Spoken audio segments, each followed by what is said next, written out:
साल 1977 बंगाल ज्योति बासु एक नई उम्मीद बनकर आए। आते ही ऑपरेशन बारका जैसे काम किए जिसने गांव के गरीब किसानों को उनकी जमीनों का मालिकाना हक दिलाया। ये कोई छोटा बदलाव नहीं था।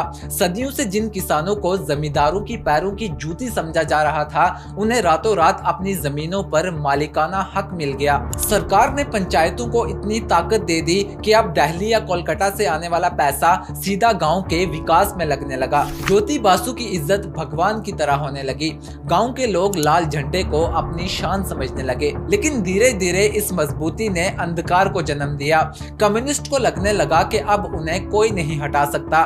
जो जमीन किसानों को दी गई थी, उन्हीं जमीनों के बदले किसानों से उनकी आजादी मांग ली गई। अब किसानों को वोट सिर्फ लाल झंडे को देना था, वरना जमीन छीन लेने का डर दिखाया जाता था।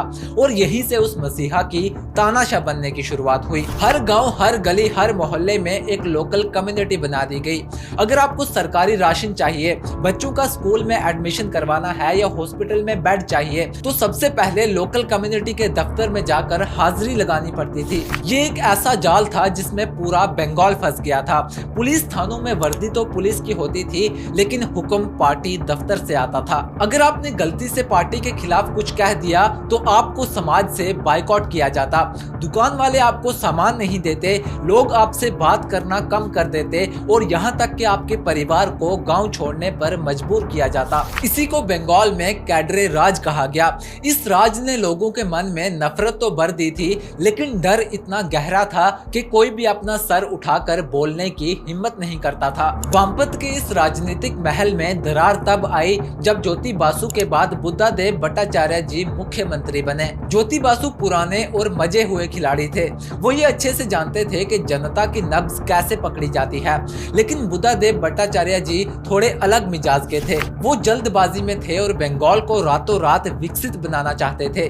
उन्होंने नारा दिया कि डू इट नाउ, यानी जो करना है अभी करो। उनका सपना था कि बंगाल में बड़ी बड़ी कंपनीज आए और फैक्ट्रीज लगे। इसी चक्कर में उन्होंने टाटा को सिंगूर में नैनो फैक्ट्री लगाने के लिए बुला लिया। लेकिन यहाँ पर बुद्धादेव एक बड़ी बात भूल गए कि उनकी सत्ता की असली ताकत वही किसान हैं जिनकी जमीनों को छीन कर वो उद्योगपतियों को देना चाहते हैं। पार्टी के अंदर भी दो गुट बन गए। पुराने नेता जो जमीन से जुड़े थे, वो उन्हें चेतावनी भी दे रहे थे कि किसानों का गुस्सा हमें डुबा देगा। लेकिन बुद्धादेव भट्टाचार्य जी अपने अहंकार में थे। उन्होंने अपनी ही पार्टी के लोगों को पुराने ख्यालात का बोलकर चुप करवा दिया। ये उनका गुरूर ही था जिसने एक शख्स को वो रास्ता दिखाया जो वामपंथ के इस राजनीतिक किले को तबाह कर सकती थी, और वो शख्स थी ममता बनर्जी।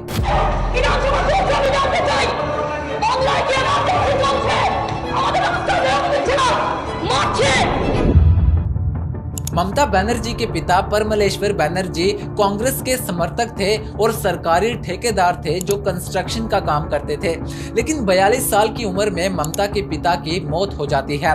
दूसरी तरफ ममता की मां भी अक्सर बीमार रहती थी, जिसके कारण घर का सारा काम ममता को देखना पड़ता था। 1970 में स्कूल से पास आउट होने के बाद ममता जोगामाया देवी कॉलेज में एडमिशन लेती हैं, जहां से वो हिस्ट्री में ग्रेजुएशन करती हैं। इस वक्त बंगाल में कम्युनिस्ट की सरकार थी और ममता के कॉलेज में कम्युनिस्ट स्टूडेंट ऑर्गेनाइजेशन का दबदबा था। ममता के कॉलेज में कांग्रेस के स्टूडेंट ऑर्गेनाइजेशन की ब्रांच तक नहीं थी, लेकिन यहाँ पर ममता ने पहली बार अपने दम पर कांग्रेस की ब्रांच खोली। इससे पूरे कॉलेज में ममता की पॉपुलैरिटी बढ़ जाती है और ममता को दूसरे कॉलेजेस में भाषण देने के लिए बुलाया जाने लगता है। ममता के जोरदार भाषणों ने बंगाल कांग्रेस नेताओं का ध्यान खींचा, जिससे उनका बंगाल के दिग्गज नेताओं से मिलना जुलना शुरू हो जाता है।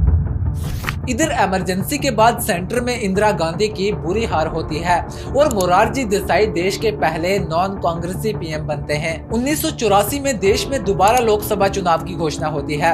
इन दिनों कांग्रेस को बंगाल की जादवपुर सीट पर एक ऐसा कैंडिडेट चाहिए था जो सीपीआईएम के बड़े नेता सोमनाथ चटर्जी के खिलाफ चुनाव लड़ सके। जादवपुर सीट सीपीआईएम का गढ़ थी और कांग्रेस का कोई भी नेता सोमनाथ चटर्जी के खिलाफ लड़ने को तैयार नहीं था।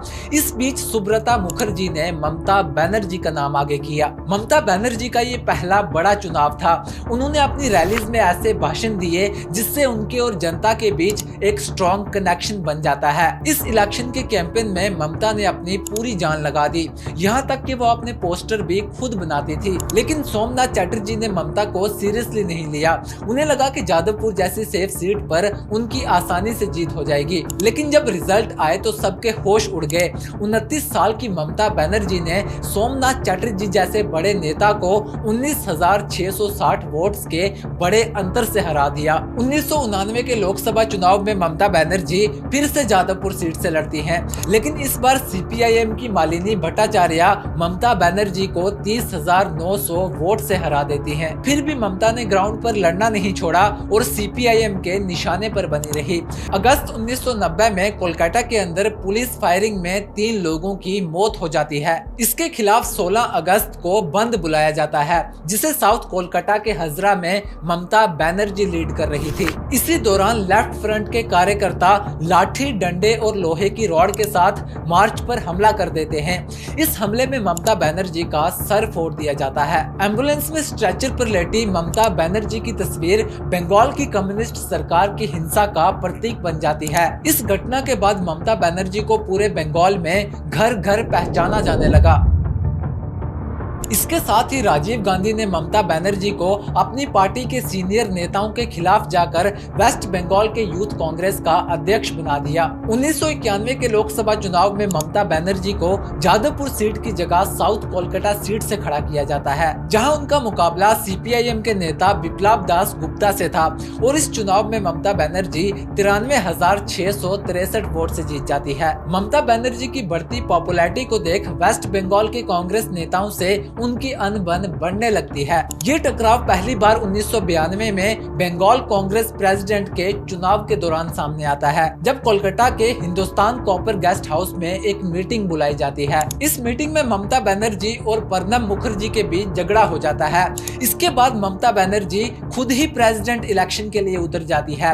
एक तरफ पूरी बंगाल कांग्रेस और दूसरी तरफ अकेली ममता बनर्जी। हालांकि इस इलेक्शन में ममता बनर्जी हार जाती है, लेकिन यही से ममता बनर्जी और प्रणब मुखर्जी के रिश्ते खराब हो जाते हैं। अगले कुछ साल हार जीत और आपसी अनबन का सिलसिला यूं ही चलता रहता है और आखिरकार ममता बनर्जी को कांग्रेस से निकाल दिया जाता है और यही से जन्म होता है तृणमूल कांग्रेस का।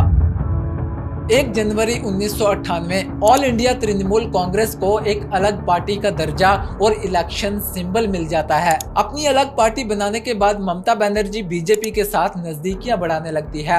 उन्होंने सेफ बंगाल फ्रंट बनाया और कहा कि बीजेपी अछूत नहीं है। इस तरह 1998 के लोकसभा चुनाव में TMC और बीजेपी का अलायंस हो जाता है। इस अलायंस से दोनों पार्टीज को फायदा होता है। TMC को नेशनल सपोर्ट मिलता है और भारतीय जनता पार्टी को बंगाल के अंदर एंट्री का मौका। इन रिजल्ट से ये क्लियर हो गया था कि ममता बनर्जी को कांग्रेस से निकालना कांग्रेस की एक बड़ी गलती थी।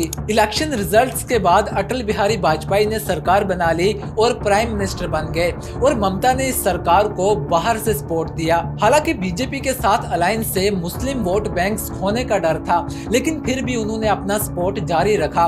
उनका ये कहना था कि हर पार्टी की अपनी आइडियोलॉजी होती है, लेकिन वो सेकुलरिज्म पर विश्वास करती है। वाजपेयी की पहली सरकार 13 महीने में गिर जाती है और 1999 में दोबारा इलेक्शन होते हैं।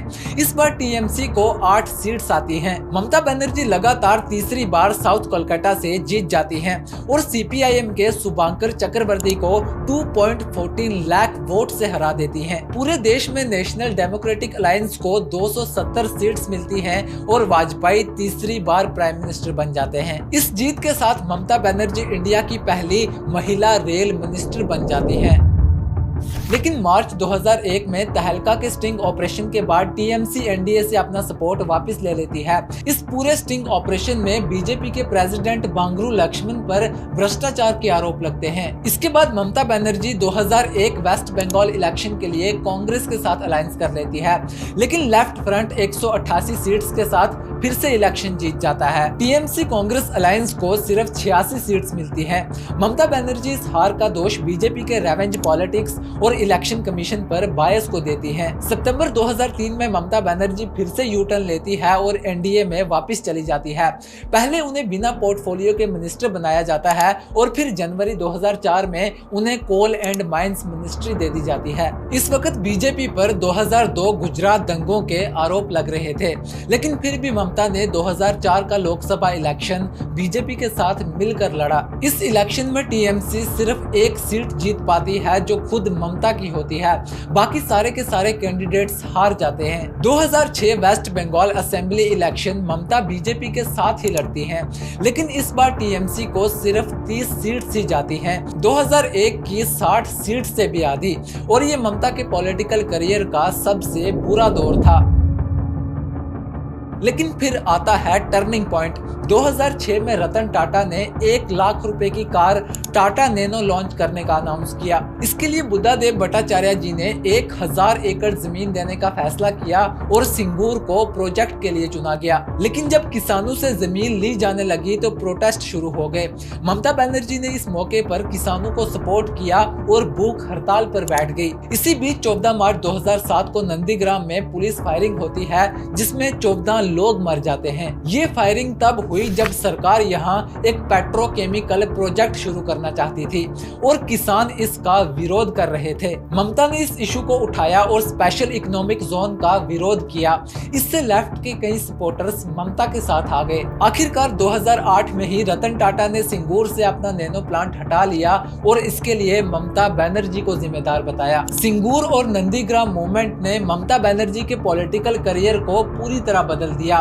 वो लेफ्ट के खिलाफ सबसे बड़ा सिंबल बन गई। 2011 के वेस्ट बंगाल इलेक्शन में ममता बनर्जी ने 34 साल पुराने लेफ्ट रूल को खत्म कर दिया। 294 सीट्स में से 227 सीट्स उनके अलायंस ने जीती, जिनमें से टीएमसी को 184 सीट्स मिली और कांग्रेस को 42 सीट्स मिली। और इसी ऐतिहासिक जीत के साथ ममता बनर्जी बंगाल की पहली महिला चीफ मिनिस्टर बन जाती हैं। सब्सक्राइब।